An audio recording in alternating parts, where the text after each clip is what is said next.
Hello, hello. This is Kim Addis. I am the president and founder of Frame of Mind Coaching, and you have just joined the Frame of Mind Coaching podcast, where we invite leaders from all over the world to come onto the podcast and get coached live and in person. Today, I have a Canadian on the line. His name is Tanner Stewart, and he is the founder and CEO of a company called Stewart Farms. Tanner, welcome. Thanks for having me, Kim. So, Stewart Farms, are you a farmer? What do you do? Yeah, so we are a technology company at our core that is focused on indoor sustainable agriculture practices. So we actually farm fish, and our land based fish farm acts as a partial nutrient source to our organic cannabis cultivation. So Okay, we so say that so that the non expert, the person who knows nothing about all that stuff, can understand.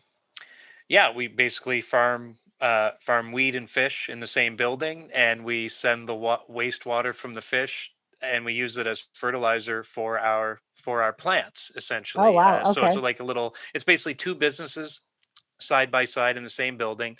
Fish, and you don't normally buy a piece of fish with your bag of weed, but we utilize them together in a bit of an ecosystem. And in addition to that, we're also a manufacturer. So Stewart Farms currently manufactures cannabis infused bath bombs. We're working on topicals, pain creams, um, face creams. A lot of wellness products is what we are manufacturing in our facility alongside our farm. Okay. Interesting. One quick question. You are fishing indoors, so you have a pond inside? How does that Yeah, work? yeah. So we have large uh, industrial sized fish tanks, Okay. basically. Yeah. So just great big blue fish tanks in there with filters and pipes. So it's basically land based fish farming. So it's completely controlled indoors, and that allows us to avoid using any antibiotics or any chemicals in our fish farming process. And I like to tell people that it also helps us grow a theoretically plastic free fish, because the ocean No has more one's plastic. polluting. Right. Yeah, the ocean has more plastic than fish in it, officially, nowadays. So. And are you farming any particular fish? Is it salmon or is it tuna? Like, what's in there? What's in the tank? Yeah, so we're actually currently farming the second most consumed fish in the world, which is a tilapia. Oh, We originally got into tilapia with the intent to service the live Asian markets in Boston and New York, because we're geographically close to both of those cities. But we're exploring moving over into a coho salmon here going forward. There's some, as seems to be the case all around the world these days, there are trade issues and barriers, specifically with tilapia between the U.S. and Canada right now. So we might have to switch gears to coho salmon, but that's yeah. okay. Yeah, there's a tilapia issue. But okay, very, very interesting. So tell us a little bit about your company. How long have you been running it? Give us a sense of size. Just give us a feeling for how many people work there. Yeah. So, I've been an entrepreneur for 16 years. I started in the construction industry originally, which I still own a construction company out in Alberta. But Stewart Farms, the genesis of Stewart Farms, began really in around 2016 when I got into indoor agriculture in general. So I was doing leafy greens, spinach, kale, arugula, Swiss chard in indoor farming before I transitioned over to cannabis. And the Stewart Farms that exist today really was founded in early 2018. Began the process, did some capital raising, bought the building. We got our license. It was a long journey. We got our Health Canada license April 2020, roughly. So we're just over a year ago that we've actually been operating, Wow. and Okay. since then we've grown from basically two or three of us. We're approaching 30 staff right now, Wow. and we're bringing on four research scientists actually between this month and next month to really hone in on our agriculture technology and wellness product side of our business to start advancing that side of what we're doing. Incredible. And before we started our podcast, I mentioned to you that my daughter, Fernie, which many of the listeners are starting to learn and know about, she's actually studying plant sciences and about to get her master's degree in plant sciences at University of Toronto. So one day I'll connect the two of you together. So Amazing. tell me, what is your greatest challenge? What's happening in your world, in your life that you want to talk about today? Well, my ongoing greatest challenge since I became an entrepreneur is been looking after myself physically and mentally, and and then being able to, especially now that I have two children. I've got a 7 and a 5-year-old, so I guess it's been a while that I've had kids, uh, but it's really unplugging from work and giving my family the best of who I am versus giving it all away, in my hours at work every day, and then I'm going home.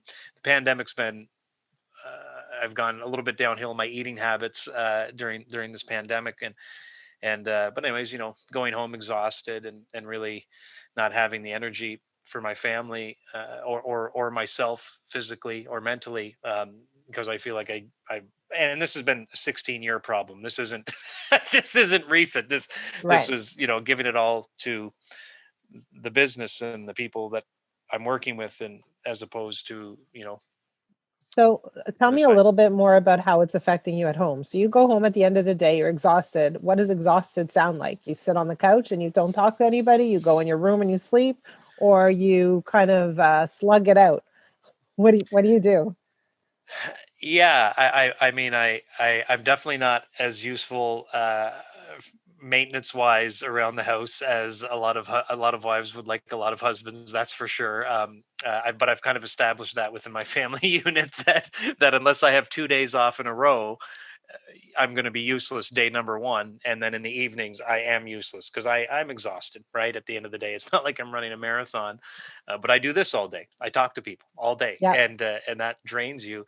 And yeah, it really is. It's basically the resisting, just wanting to only lay on the couch and and basically there's no Tune mental out. energy left, right, at the end of the day for the So kids. so you resist it, but again, I'm pushing a little harder here. I just want to understand. You come home and what happens? Is dinner ready? Like what is actually taking place the minute you come home at night on a Monday, Tuesday, or Wednesday night? I mean, my wife is great, so most of the time, dinner is ready. Yeah.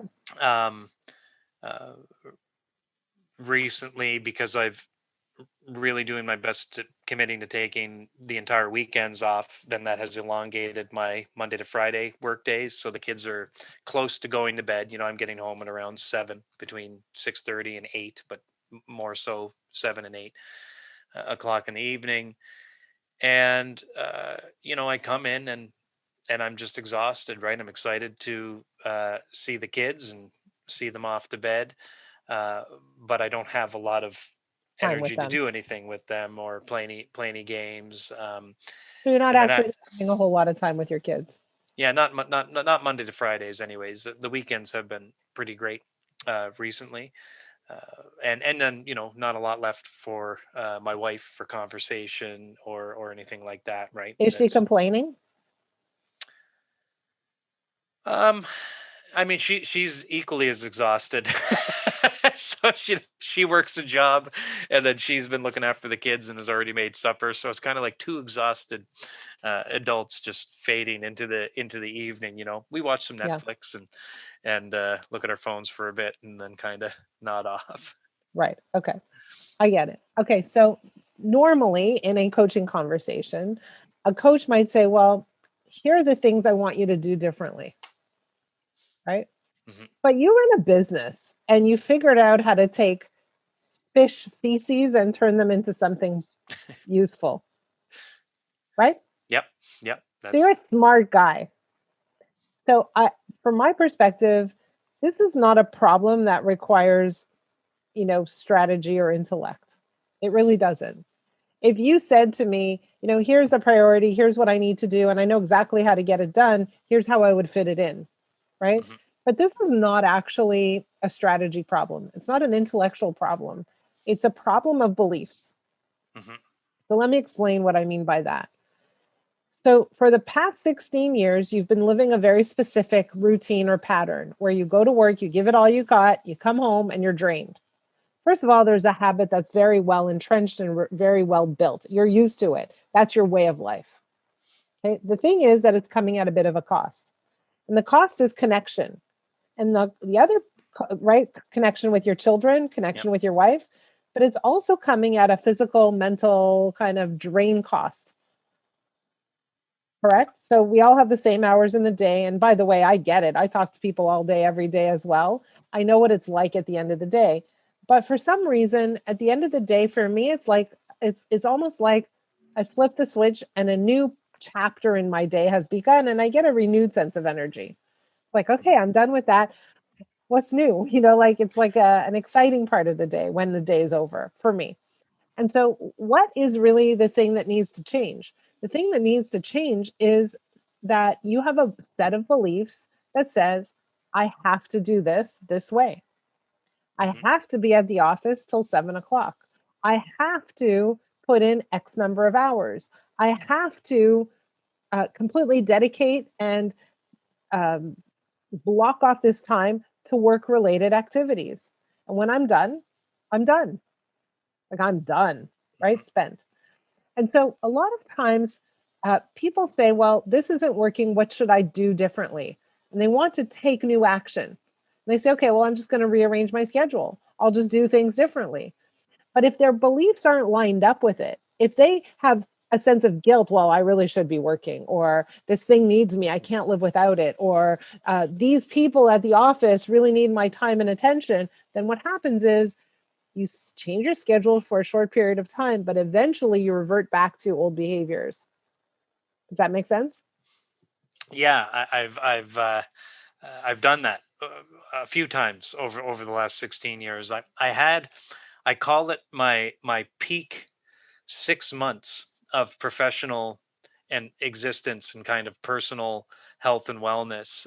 It was about two and a half years ago, and I was really able to downgrade the amount of work time, and I wasn't drinking very much. I was working out almost every morning. I was hitting the steam room every morning, and I was meditating a lot. Yes. So I have this like I have this chunk of professional life where I refer back to that 6 months, um and then by default I had a bit more energy for the family as well because I felt better. And this is what's frustrating for me is that I have a working example of it. And you're right. I roughly I understand what I need to do, and I'm just back. Bitch, I'm back. I'm Yes. not doing And that. so just go back for a second. I'm going to ask you a couple of questions. In those 6 months, was your work performance decreased or increased or the same? I mean, it seemed fine. Maybe it was better. And you know, my I believe my decisions were top. I Better. was making better decisions. I think, right? 100%. You know. So what I want to kind of really look at is this whole idea of beliefs. We typically as entrepreneurs, we have a set of beliefs that kind of look like this. The business can't live without us. I can't work fewer hours. If I do, I'm setting a poor example, or I'm not as accessible or available to people as they need me, or there are problems I have to solve. I can't solve them when I'm away, and on and on and on. Right. And it's like a chatter in your brain that says, this is what I have to do. And if I don't do it this way in these hours during these work times, something terrible, horrible, awful is going to happen. And so for me, it's not about getting you to do something differently. It's really about looking at the thinking that has those beliefs. And we would examine really specifically all the things you do in the day, in the days, in the weeks, and really look at, well, do you have to do all of them? In other words, can somebody else do some of those things? Do you have to do all of them? Are there some things that you're doing that doesn't need to be done? And then the other piece of it is, do they all have to be done right now? Right. And so we would really kind of start to look at how you lead, what you're handing off, what you're holding on to, why you're holding on to these things. What would happen if you did give them up? Because as leaders, we're all holding on to something, Mhm. right? And we do that for a variety of reasons. Maybe we believe we're the best ones to do it. Maybe we don't completely 100% trust the people on our team. Maybe we think we'll be faster at it. Maybe we feel like, man, if I don't do it, then I don't know what's going on and then I lose control and that doesn't feel good. There are a million reasons why we don't let go. And so the question for me is not very quickly, okay, let's create a new schedule for you. Go, Tanner, do the new schedule. It's not that at all. It's really digging under the surface to say, why is this the pattern, that the habitual life that I've wrapped my arms around so tightly? The other piece of it is really saying, so what is your goal in life? What's the ideal life you want to live? And are you living it? Because I work so hard in my business so I can live my ideal life. And what happens is we tend to put that off, right? We say, well, when my business is at X level or this big or at this level of revenue, then I'll have more free time to do the things that I want to do. Meanwhile, your kids are growing up. Yeah. Meanwhile, you're missing the days. And what I want to do is say, Kate, let's create the ideal life right now.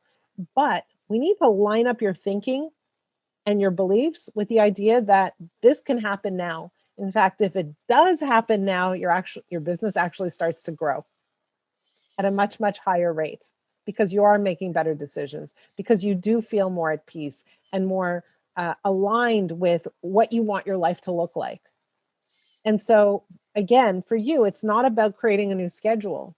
It's about really looking at the thinking that has you holding on to this way of life, like with a fine grip too, Yeah. and helping you release the grip a little. And I do need to find or decide what the catalyst for those changes are, because Stewart Farms is a health and wellness focused company. I can give so much, and I do all the time. You got to get your sleep. You got to work out. You got to eat health. You know what I mean, right? Carbs, and I always, like, I know what I'm doing. I understand, or I don't know if understand is the right. Or You yeah, I guess intellectually completely endorse the idea of all these things, yeah. but there's something inside that tears you, that keeps you doing what you're doing. Yeah, exactly. And I've got a lot of what do I want in life? Well, I've one of the main things I've always wanted was to be a great dad. Just be a great dad and be there uh, as much as possible, right? Be present, be supportive, and then I want these. The vision is having a great relationship with my kids when they're older, right? As well, and they're 7 and 5 right now, and um, I want to put them in more things. I want them in soccer, basketball. I want them in so many things that I barely have time to worry about work. I mean, that's if I could snap a finger, snap my finger right now and have a situation kind of occur, it would be fantastic. That I would have almost nothing within Stewart Farms that would be an absolute requirement for me to do, so that I could just prioritize. Because right now, if it's a consistent thing that needs to be supported with my kids, I mean, I have to put it like I got to take Clark to baseball every Wednesday. It's in my calendar. It has to go in my calendar. So now that's the dad when dad takes his son on Wednesdays to baseball. But outside of that, the default is my wife. Unfortunately, and I guess the theme for 16 years in my personal life, in any relation, whether it's my wife or whatever, it's it's been that my construction company, or now my cannabis company, those urgencies come first, right? You know, if Yes. the company needs something, I got to be there. Well, and it As seems to be opposed, that to me that that's not consistent with your view of the world. no, because I don't want that for any of my staff. Well, you don't want that for any of your staff, and you don't want that for your kids, and you don't want that for yourself. So there's Yeah, definitely an incongruency that we're seeing. But let yeah, me ask you another question, and I sometimes ask this to my clients too. Um, do you brush your teeth every day? I do twice at least. Is it in your calendar? It is not in my calendar. No. Interesting.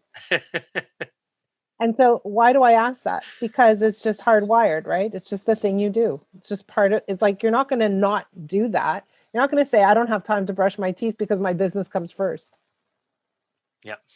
right? And so um because the way you think about the things you do in the morning include brushing your teeth. It's just in the system.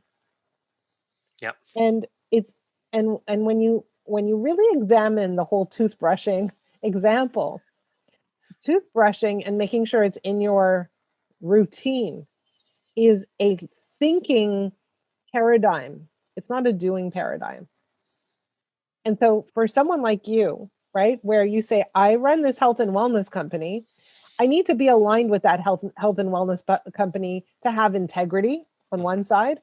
But really, the reason I want to have my own health and wellness is so that I can be who I want to be as I'm doing these things and have the kinds of relationships I want to have. And so I don't have to convince you of that. But what I do have to look at is what is the microscopic thinking that you're engaging in the smaller areas of your life that says, I have to be here till 7, or I have to be at work at 8, or whatever it is in the morning, right? Whatever it is. So I would go a little deeper to look at the individual instances where you're not brushing your teeth. Again, not Mhm. literally. Um, I, I, I mean, I get anxiety about needing to get things done or things that aren't done yet. And you know that in the mornings. So the majority of the mornings, um, which has been a switch since we left Alberta and moved to New Brunswick. Uh, One of the coolest things about being on the East Coast is that we get out of bed before everyone else. Where I'm up 4 hours before BC, 3 hours before Alberta, and an hour before Toronto. That has been a significant um, anxiety reliever for me because I'm actually not overly panicked in the morning because I know I'm up first, right? So that has helped by moving here, and so I drive my daughter to daycare most mornings, not every morning because there's a lot of evenings in the week where I look at my wife and say, "Can you please take her tomorrow? I've got a lot I got to get done in the morning, and I'm I just have a lot I got to get done. I'm freaking out, and I'm trying to um, uh, in my mind." Uh, Reduce the load. Reduce the load, and also I'm always trying to get in the zone. I'm trying to get in the zone to do something. I mean, it's really always about, I mean, whatever it is, sales related, administrative related, job offers. Right now I got a bunch of job offers I have to get out the Right. door. But there's always something, and it comes from a place of anxiety is where it's coming So, from. so you see, I mean, for me, this is very interesting. The fact that you have said, I feel anxious when I'm not knocking things off, when I'm right when the load becomes more than I can probably handle, my instinct is to just knock things off so that I have probably a little bit of a like a clean playing field, Hmm. right? So, because only when it's clean, I can breathe. Yeah. Yes. Yeah. Okay. So what I want to say to you is that that's an important thing for us to look at with greater depth. Because when we have anxiety over getting things done, again, lots of reasons for that. I know lots of people like that, by the way, where they need to have an empty inbox, or, they need to have nothing on their desk, or I know lots of people like that. And there are a variety of reasons that those kind of anxieties exist. But what I want to do is really look at what are the beliefs around not getting things done, and really dig deeper to see if this is something that can be managed differently, or if this is something that can completely be irrigated and changed. Right. But really, at the end of the day, the truth is you're never going to get it done till your dying day. That As is long the as you, truth. right, as long as you're human, as long as you have desires and energy, someone like you Yeah. will always have something on their list. Mhm. It's never going to be a clean slate for more than 2.5 seconds. No, in fact, I'm constantly looking for new things Right, to do and bring on, and right. it's a And real so, problem. right. So what we want to do is really look at that anxiety a lot deeper and say, you know what? Let's look at how to manage this, how to create more space in your world. But also, again, for someone like you, with space, you're going to be filling up the space anyway. It's like the person with a closet who has space for shoes, right? What Yeah, do? They buy new shoes. Well, I have space in my closet. and then get a new It's closet. They get it right, exactly. So for me, the interesting piece would be, what are your beliefs around not getting things done? Who do you have to be as a leader? What do you think your role and responsibility is? What are the things that you're doing that you're not willing to let go of? But it's not about rearranging your life. It's about rearranging your brain to look Oh, at things differently yeah, and line up your thinking with your desires. Because right now, your thinking is not lining up with your goals, no, right? Because your thinking is, I got to do this. And I'm like frenetic about it. And in that, that energy, in that state, you're letting go of some of the things that are probably the most important things to you. hmm and I have anxiety about that. I'm like, what? Why am I not getting up at 4 a.m. in the morning and working out? Why am I Well, not steaming that'll every day? solve Why am everything. 4 in the morning. I? There's a belief out there, right? Yeah. That the people who really succeed in life are really super early risers. hmm Yeah. There's a whole school of thought that Yeah. says if you don't wake up early, you're behind the eight ball. Yeah. And honestly, that's also just a belief. It works for some people, not for everybody. But I would love to talk to you more. Perhaps we can have a one on one conversation after the podcast. But I hope that I triggered some thoughts for you about the fact that this is not just about rearranging your schedule, it's really about examining the thinking that's driving you to create the life you're living, as opposed to just moving some things around. No, it was very helpful, and you're right, and it is a problem that will just continue if I don't deal with it For with a those of mindset. you, absolutely. For those of you who are listening, if you are like Tanner, if you're working so hard and you're coming home exhausted and you're thinking to yourself, wait a minute, I want to put more into my relationships at home. I want to spend more time with my family. I want to be exercising and doing these other things. Understand, this is not a scheduling problem. This is a thinking problem. And what's really required is for you to stop for a minute and examine what's driving you to do what you're doing, what's driving you to put in those hours at work. What are the beliefs you have that say, I have to do this just this way in this time frame? Tanner, thank you so much for being my guest on today's show. How do people find out more about your business if they're curious? Well, in Ontario, they can go on the OCS website and order our triple pack of moisturizing bath bombs. And actually, that's the case in a lot of provinces. Our products are carried in most provincial retailers across Canada in the cannabis space. And other than that, stewardfarms.life on online or uh, Instagram, Facebook, and then if you want to connect with me, Tanner Stewart on LinkedIn or tannerstewart.life on or Facebook or Instagram as well. Amazing. For those of you who are listening, I hope that you got something out of this episode. If you have a challenge that you want to share with me on the podcast, please reach out to me. My email address is kim@frameofmindcoaching.com. And if you have a challenge that you want some help with, but maybe not so much on the podcast, please reach out to me as well. My email address is kim@frameofmindcoaching.com. For those of you who are listening, thank you. Keep listening, like, share, put in a review. We appreciate your engagement. And until we see you again next time, have a great day.